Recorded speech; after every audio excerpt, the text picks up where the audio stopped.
Hello there. Yeah. Well, I'm talking about the toga. We gotta do something. Absolutely. You know what we gotta do? Toga party. You guys up for a toga party? Toga! Toga! I think they like the idea, Hoop.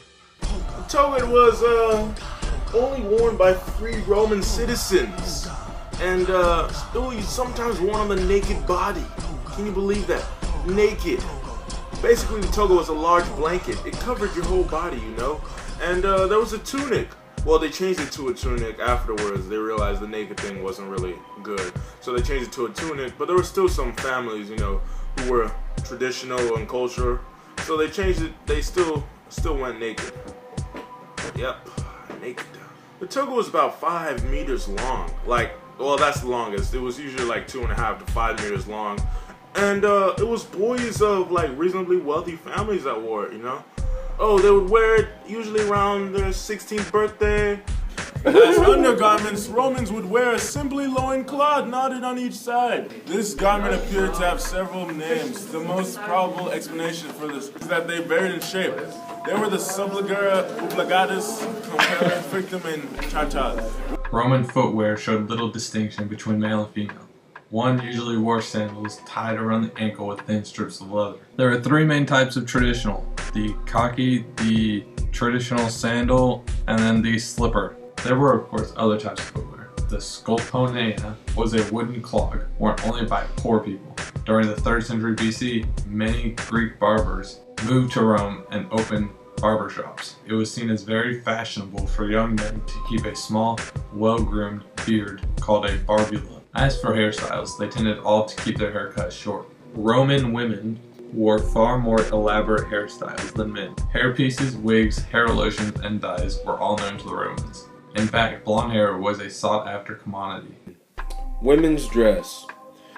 The basic female garment was the stola. It was essentially a long tunic reaching to the ground.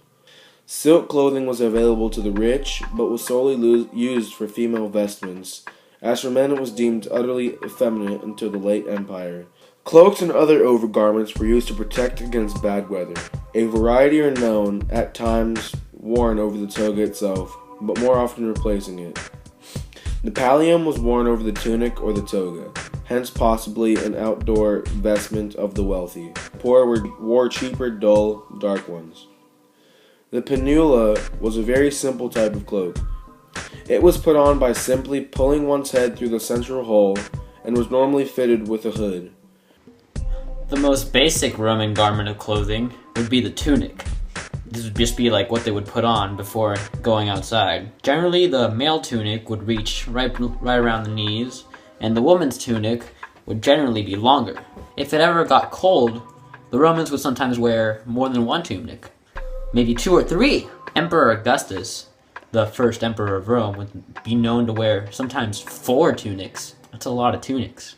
To separate the different orders of people, there would be a purple stripe on the tunics called a clavis. Senators would be for senators it would be called a latus clavis. And for the equestrian order, it would be called the angustus clavis. The highest class for the tunics would be called the dalmatica. And for the most part, it replaced togas altogether for the people. Children in the ancient Roman times would wear what some people would call a belted tunic, which is basically a tunic just for a smaller person. And they wouldn't level up in clothing until they reached their manhood, usually around age of 16. And for the women, it would be until they got married, because women only reach their manhood when they get married.